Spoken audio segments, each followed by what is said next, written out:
but the Christians who were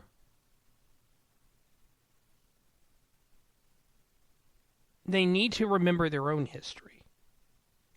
And yes, this is 2015, and we're talking about stuff that happened 500 years ago.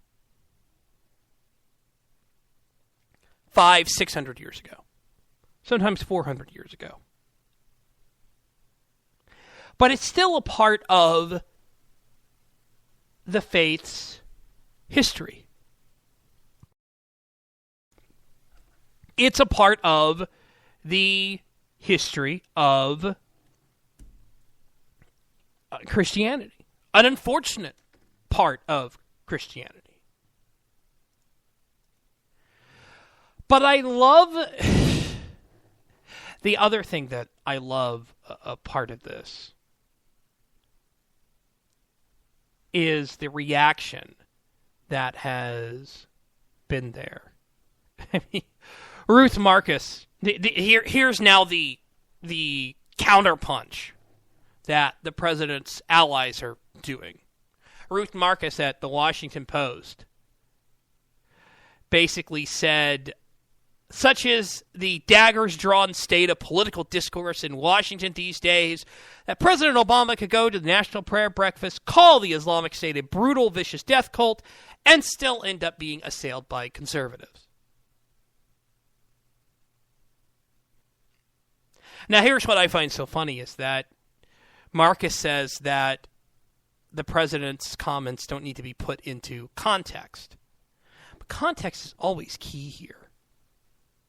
Always key.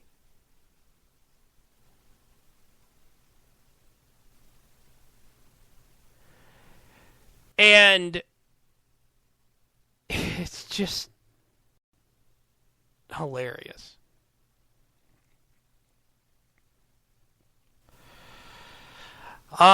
This restriction was as predictable as it was disheartening. Conservatives have ample grounds to assail Obama on his handling of the war on terror and his belated response to the rise of ISIS. Instead, they seem inexorably drawn to overstate, to detect insults to Americans and animus towards the United States where none exists. This reaction says more about Obama's critics and their inability to accept his legitimacy than it does about the president. Oh, come on.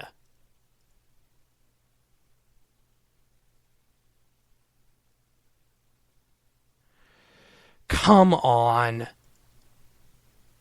No, it doesn't. The critics of what Obama said are both wrong and right. What Obama said was both wrong and right.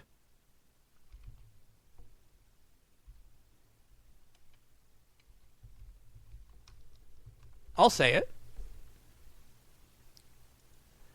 Because things have happened in the name of Christ which are bad. I thought the examples that the president used were horrible examples. I love this next comment, which comes from our favorite site on the web.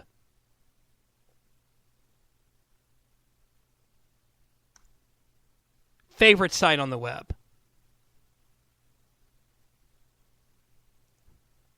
Salon. Wingnuts' latest meltdown. Conservatives go nuts over Obama's remarks on Christianity and Islam.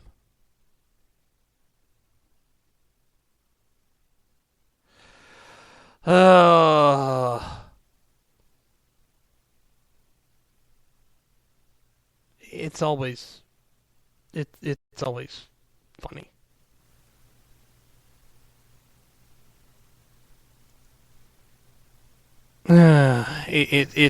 It's always funny. Now, Eric Erickson got into Eric Erickson basically said that Barack Obama is not a Christian.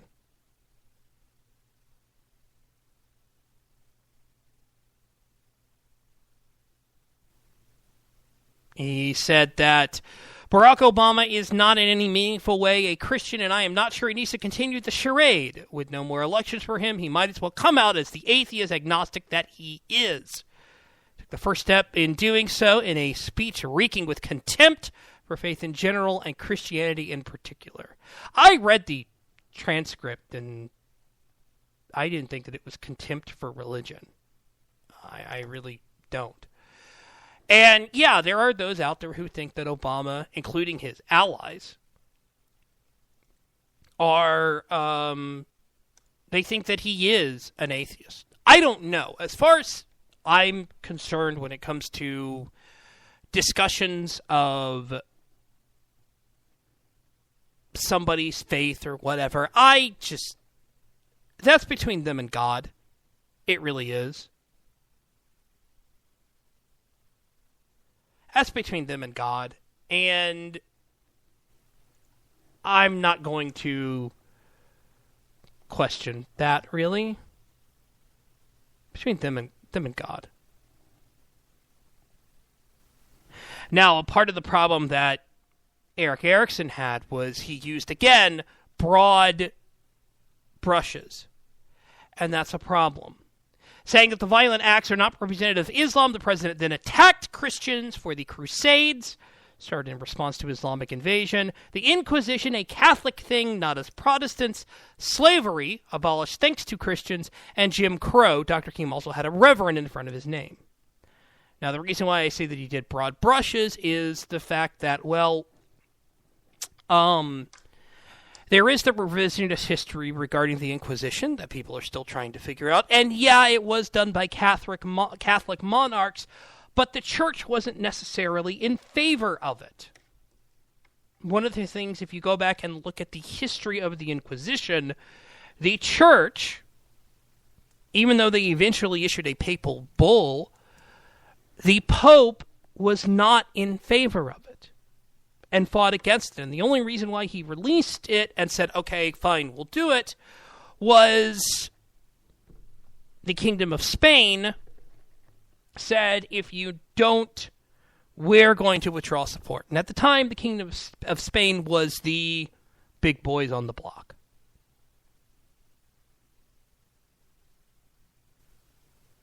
So,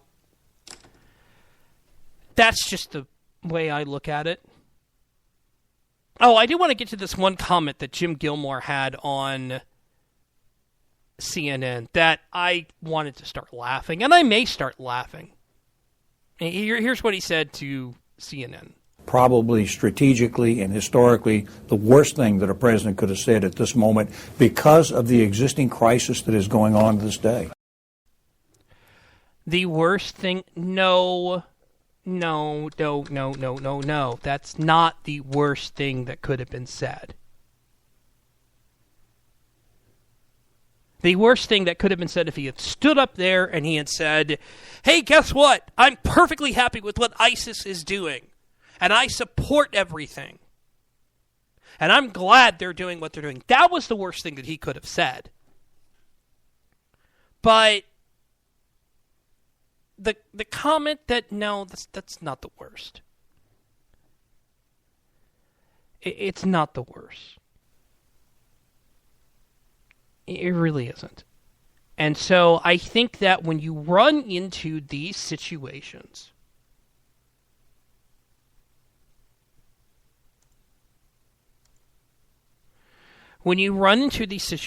where you have people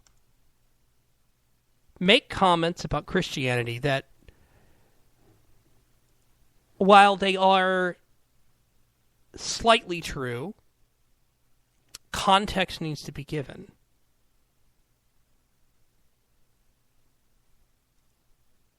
What needs to be done is you need to give context. And you need to fight back, not with hyperbole,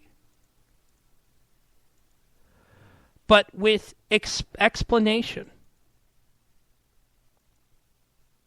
And as we talked about in the first hour, it's a lot easier to rewrite history through song and dance and entertainment than it is through well-reasoned arguments sometimes. Culture matters here. Culture does matter here. And that's the problem that is going on, is that we talk about wanting to, I mean, whether it's Christians, whether it's the right, whether it's whatever, talk about wanting to do more in the culture. But they put out crap instead of putting out something that's really good.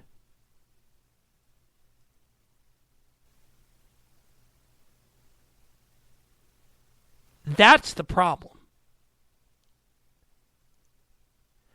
And that is what people need to realize. Is that if you really want to combat this, and you really want to combat this in the public aisle,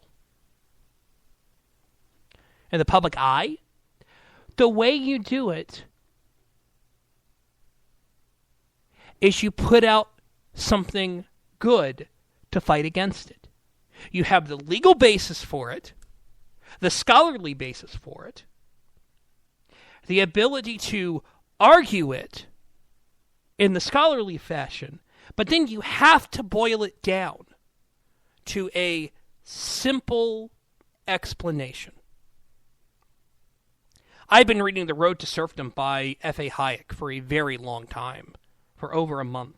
There's just a lot to chew. And he's got some great arguments.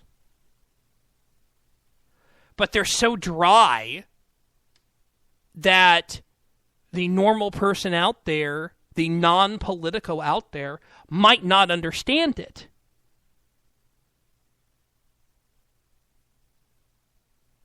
So if that's the case, it has to be boiled down into simpler terms that aren't just slogans of, oh, freedom and liberty.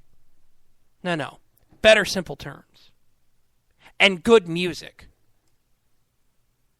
And be actually funny. No one expects the Spanish Inquisition. I do have to dispute something that Vicky in the chat room just said.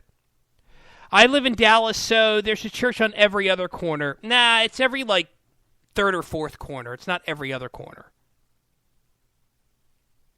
Just saying.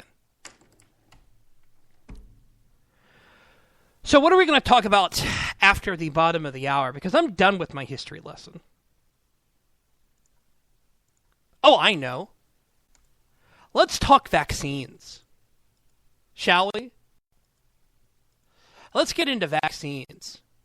Because, boy, there's been a discussion about that recently, hasn't there?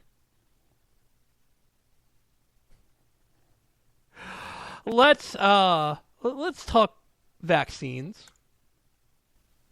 And actually a really interesting article from Reason Magazine. And I'll give my own opinion of it. Vaccines. This is Saturday Night Cigar Lounge here on Vigilant Liberty Radio. We are hitting the bottom of the hour. After that, we'll talk vaccines for a little bit. And I really do want to get into the discussion about, the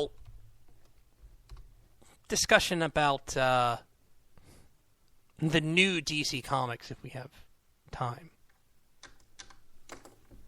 We'll be right back. Saturday Night Cigar Lounge here on Vigilant Liberty Radio. We will be back right after this short break. This is the Pint-Sized Pundit, and I am here to tell you that anything Taylor says on Saturday Night Cigar Lounge is his opinion and his opinion only. He does not speak for his employer, his employer's employer, or anyone else. He especially doesn't speak for Liz unless she says so.